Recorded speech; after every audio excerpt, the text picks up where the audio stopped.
Hello student. तो आज PHP को और प्रोग्राम करने से पहले कुछ एक दो बेसिक चीज़ें आपको बता दें कि केस सेंसिटिव और केस इनसेंसिटिव क्या होता है। केस सेंसिटिव का मतलब जैसे आपने अगर नाम को स्मॉल लेटर में लिख दिया और कैपिटल लेटर में लिख दिया, मीनिंग दोनों का सेम निकलेगा, लेकिन चूंकि वो लिखा अलग अलग तरीके से है तो इसलिए उसको पीएचपी लैंग्वेज में कहीं पे जैसे होता है कॉल करना या उसको सेम मानना, तो सेम नहीं मान सकते। कहीं कहीं पे सेम माना जाएगा। तो अब जैसे मान लीजिए आपका नाम राम है, आर आपने कैपिटल लिख दिया, ए एम लिख दिया, एम राम। तो अगर आपने एक वेरिएबल डिफाइन किया कि राम का डिटेल उसमें फिल करने के लिए आपने वेरिएबल का नाम ही लिख दिया Ram, dollar capital R A M Ram, और फिर आप उसी चीज़ को कहीं नीचे कॉल करते हैं कि dollar R A M Ram, तो वो सेम नहीं है, वो नहीं माना जाएगा। पीएचपी उसको नहीं पकड़ेगा कि नहीं भाई ये वेरिएबल है। तो कहने का मतलब वेरिएबल जैसे होता है वो केस सेंसिटिव हो जाता है। पीएचपी में वेरिएबल केस सेंसिटिव हो जाता है।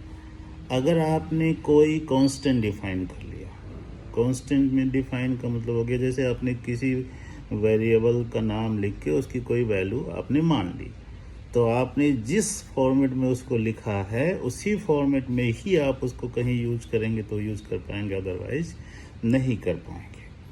तो इस चीज़ का ध्यान रखना होगा।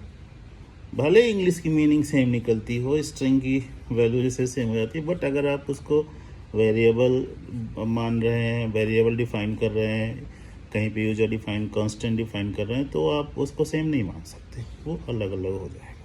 कहने का मतलब है कि वेरिएबल और user define constant case sensitive होता है।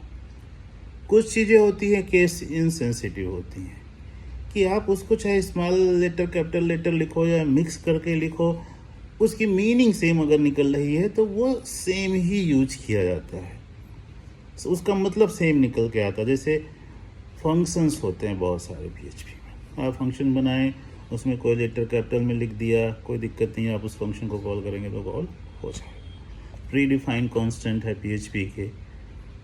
पीएचपी के खुद के कांस्टेंट होते हैं प्री डिफाइन, आप उसको यूज करेंगे, स्मॉल लेटर में लिखेंगे, कैपिटल लेटर में कोई फर्क नहीं पड़ता, मीनिंग सेम होनी चाहिए। कीवर्ड्स होते हैं पीएचपी के सेम, आगे बताऊंगा जब पढ़ाऊंगा। तो केस सेंसिटिव और केस सेंसिटिव इस चीज़ का ध्यान रखिएगा। वेरिएबल और यूजर डिफाइंड कांस्टेंट इस चीज़ को ध्यान रखिएगा, हमेशा केस सेंसिटिव होते हैं। इनको आप जैसे लिखेंगे वैसे ही कॉल करेंगे तभी आप इसको यूज कर पाएंगे। जैसे होता है कि dollar capital A equal to 20, dollar small A equal to 10। इसके बाद आता है आपका प्रोग्राम। जैसे मान लीजिए आपने इको हेलो है, प्रिंट हेलो है, बताया था पिछले वीडियो में कि इको प्रिंट क्या होता है। आपने डॉलर एक्स असाइन कर दिया, उसके बाद डॉलर एक्स को प्रिंट कराया, तो यहाँ पे एरर आ जाएगी अनएक्सपेक्टेड। इसको ऐसे नहीं आप प्रिंट करा सकते हो। बस प्रिंट में अगर आप ऐसे लिखते हो डॉलर प्रिंट, तो वहाँ पे आपको आउटपुट मिलेगा हेलो एंड उसकी वैल्यू रिटर्न होगी 1।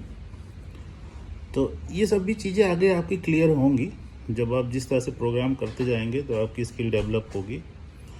तो सबसे पहले पीएचपी को लिखने के लिए आपको दो चीज़ों की ज़रूरत है। पीएचपी को लिख के और चेक करने के लिए एक एडिटर होना चाहिए। एडिटर में आप नोटपैड, कोई भी नोटपैड ले लो सिंपल से, थोड़ा सा कलरफुल वाला, जिसमें आप लिखो तो दोनों, इसमें आप पीएचपी लिखोगे तो फंक्शन होंगे तो वो कलरफुल दिखेंगे। तो हो गया आपका एडिटर। उसके बाद पीएचपी की आप फाइल कहाँ रखेंगे, तो जब आप पीएचपी इंस्टॉल कर लेंगे, अगर आप लोग को परेशानी आएगी तो आप बताइएगा, मैं उसको पूरा प्रॉपर लैपटॉप में इंस्टॉल करके बताऊंगा कि कहाँ पे फाइलें रखी जाती हैं, कहाँ पे कोड लिखा जाता है। तो आप कोई भी अपना जो भी पीएचपी इंस्टॉल कर लीजिए, जहाँ पे एक इसका मेन फोल्डर होता है वहाँ पे first.php लिख लीजिए। अब इसी चीज़ का आउटपुट देखने के लिए कैसे देखेंगे, तो आपको अपने ब्राउज़र में जाके http://localhost, फिर आपको फोल्डर का नेम, फिर स्लैश फाइल का नेम लिख के इंटर मारना है। जैसे आप कोई इंटरनेट पे कोई वेबसाइट ओपन करते हैं आप अपने कंप्यूटर में खोल सकते हैं, वहाँ पे लोकल होस्ट लिखेंगे तो आपने जो कुछ लिखा है वो वहाँ पे दिख जाएगा। इसके ऊपर भी मैं एक और डिटेल वीडियो बनाऊंगा जिसमें मैं आपको दिखाऊंगा कैसे जैम्प इंस्टॉल करते हैं लोकल में, और कैसे वहाँ कॉन्फ़िग फाइल चेंज करते हैं, और वो पाथ कहाँ पे होता है, कहाँ पे हम फाइल लिखेंगे और कैसे डिस्प्ले कराएंगे। तो मोस्ट प्रोबेबली अगर आजकल में टाइम मिला तो मैं बना के दिखाऊंगा, नहीं तो नेक्स्ट वीकेंड पे मैं श्योर आपको एक प्रोग्राम या बेसिक चीज़ें आपको करके ये दिखाऊंगा।